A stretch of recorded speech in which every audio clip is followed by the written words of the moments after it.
જય માંગલ, જય દ્વારકાધીશ, રામ રામ બધાને મિત્રો.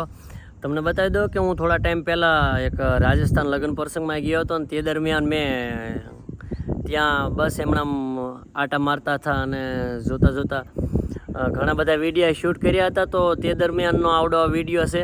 તો આ વ્લોગ આખો તમે જોઈજો, તમને મજા આવશે. ત્યાંની સંસ્કૃતિ અને એ મારવાડ ભૂમિની ઘણી બધી જોવાલાયક સ્થળ અને ત્યાંનું કેવું વાતાવરણ ને શું બધું તે આ વિડીયોમાં છે. તો વિડીયો આખો જોઈજો અને લાઇક શેર કોમેન્ટ કરજો.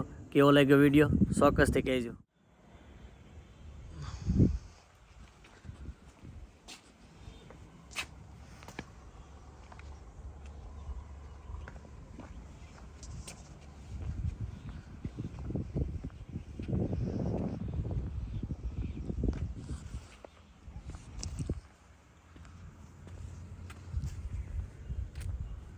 તો મિત્રો, અહીંયા રાજસ્થાનમાં હું ખાસ કરીને તો એક લગ્નમાં આવ્યો હતો, પણ ઘૂમવા નીકળ્યો તો અહીંયા એક જબર આશ્રમ છે ધાર ઉપર, ડુંગરા ઉપર, અને ત્યાંથી તમને નજારો દેખાડું.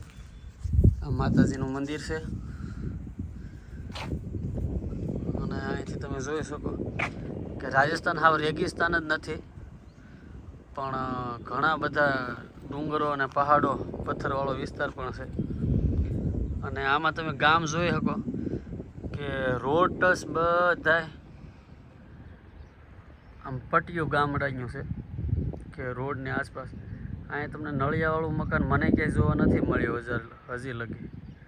હું તમને આ જો આ પહાડની નીચે ઠેઠ લગી રોડ ટચ આવી રીતે ગામડા છે બધા. જોકે વાતાવરણ બહુ ધૂખળવાળું છે એટલે ખાસ ક્લીન નહીં દેખાય તમને.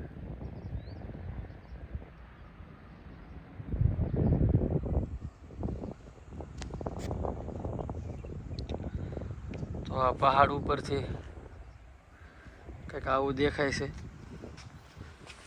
અને આ બે માતાજીના અહીંયા મંદિર છે, મા વાઘેશ્વરી માનું, અને એક આશ્રમ છે, બાપુ પણ અહીંયા રહે.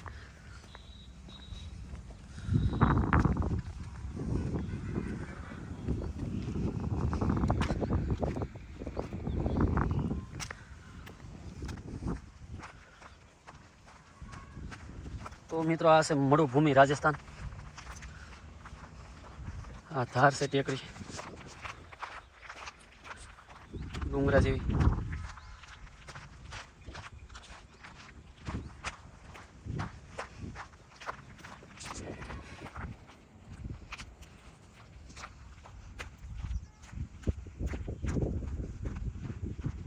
બાવળિયા તો આપણે રાણ અહીંયા મોરના મોર જ છે. અને અહીંયા છે બાપુનો આશ્રમ. સંતનું નામ તો મને બહુ કંઈ ખાસ ખબર નહીં, શું છે બાપુનું નામ, પણ હું મારા રીતે રખડતો મિત્રો અહીંયા આવ્યો છું અને મને આનો કંઈ બહુ અનુભવ કે જાણકારી છે નહીં. તો તમને ખાલી વ્યૂ દેખાડું.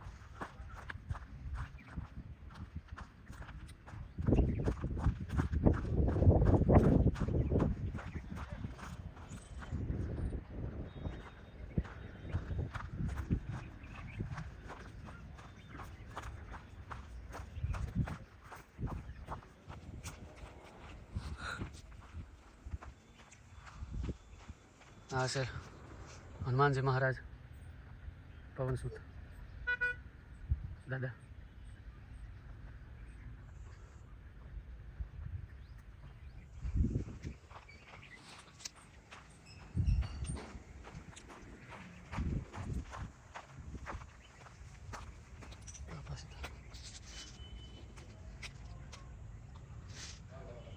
બાપુજીની સમાધિ છે.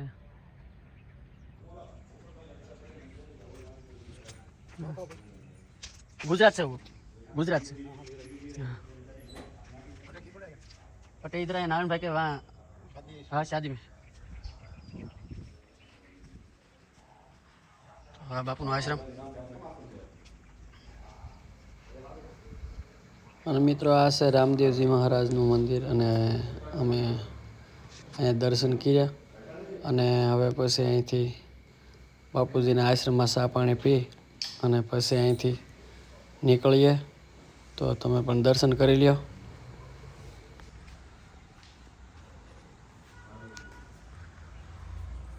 આદેશ રામ રામ.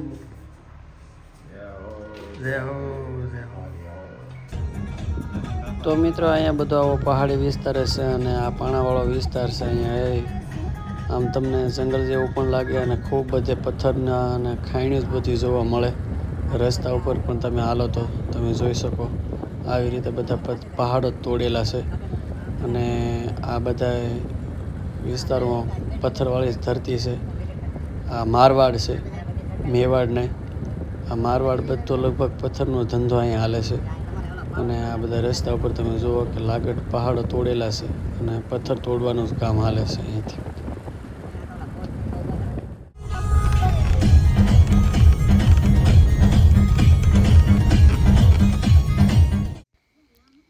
તો મિત્રો આપ જોઈ શકો છો કે આ બધા વિસ્તારમાં ગામડા પણ આમ તમને જાણે ગીરના કોઈ ગામડા હોય, નેહરડા હોય એવું બધું લાગે. અને આ ગામનું નામ છે થૂણીથાક. કાબરા થૂણીથાક બોલાય, જાણે કે આપણે બે ગામ જોઈન્ટમાં બોલાતા હોય ને એવી રીતે. તો અત્યારમાં સવારનું વ્યૂ છે અને તમે જોઈ શકો કે કેવું સુંદર મજાનું એ ધૂખળ છે અને એ આપણો ડાયરો જલસા કરે ચા પાણી પીતા પીતા. અને આ ગામના કિનારા ઉપર વાડિયું અને બસ આવી રીતે બધું. બાવળિયા તો જ્યાં જ આવીને મોરને મોરે છે આપણી ઘોડે.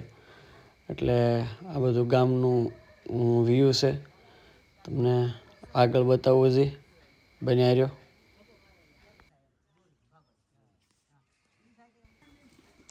અને જોવા એની ભેહું આપણી જેવીઓ ને એ કૂંઢેલીઓ. અહીંયા દાદો ભાગ આવા ગુજરિયા ઘાટના એ ગુજરી જો ભેહું તો અહીંયા છે પણ આવા ગુજરા બધા. અને આ ગામની બજારો તમે જોઈ શકો છો કે આ બધી બજારો ગામની. અને ખંડેરો પણ છે પણ અહીં કંઈ નળિયાવાળું મકાન નથી. અને આ ગામની સ્કૂલ છે, પ્રાથમિક સ્કૂલ. ભૂલ કરીને બધા રમી રહ્યા છે અને જમાવટ છે.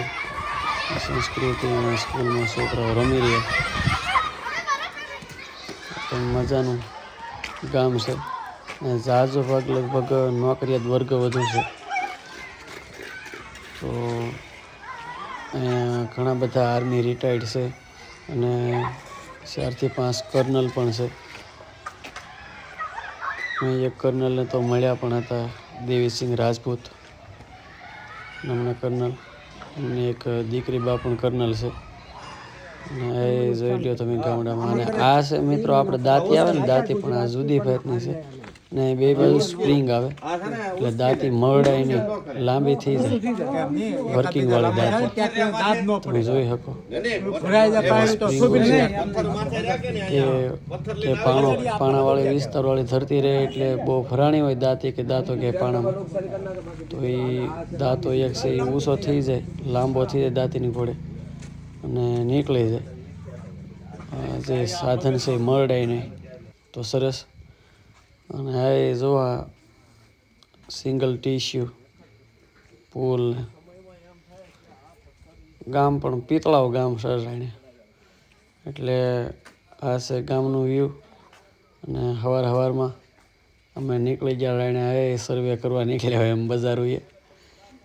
એટલે મજા આવે એવું છે ને સરસ મજાનું ગામ. આમ ટૂંકમાં બધી એની સંસ્કૃતિ અને એકદમ શાંતિવાળો માહોલ અને ખૂબ સુંદર રીતે બધી રચનામિક ગામ છે.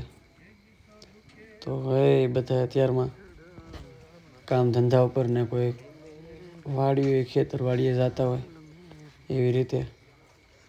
ગામની બજારો બે સાઈડ મકાન. આપણી ઘોડે આમ ગોળ અને વરસ હરખા ગામે એમ નહીં, ગામની આમ પટ્ટીઓ. તો એવી રીતે તમે જોઈ શકો.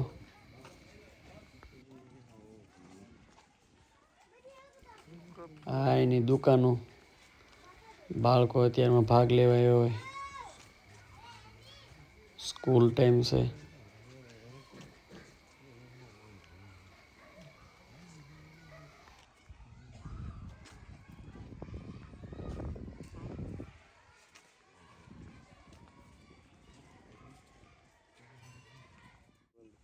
बेरो है ऊपर बेरा में आ रही है तो बोलती है તો અહીંયા મિત્રો આ ઘઉં વાવ્યા પણ અહીંયા બધા હાથે જ ખેતી કરે. અહીંયા કાંઈ ઢાંઢાને બળદિયા ને આપણે ઘોડે કાંઈ નહીં, અને બધા હાથે કેરાપાળી કરે, હાથે બી સાટે અને ટ્રેક્ટરથી ખાલી ખેડે ને એવું બધું કરે. બાકી ખેત એવડા મોટા હોય નહીં, તો હાથે જ મહેનત કરી અને બધું કરવાનું. અમે અહીંયા બાજુમાં એક વાડી છે ત્યાં આટો મારવા આવ્યા તો જોયું, અને સોલાર પેનલથી પાણી આવે છે. જો તમે અહીંયા હાગના હોટા છે, શરીગવા, આંબા, જમરૂખડીઓ છે. આવડા લોકો શોખીન બહુ, પણ ખેતીમાં બહુ મહેનત કરે છે. આ બધું માણસથી જ કરે ખેતીવાડી.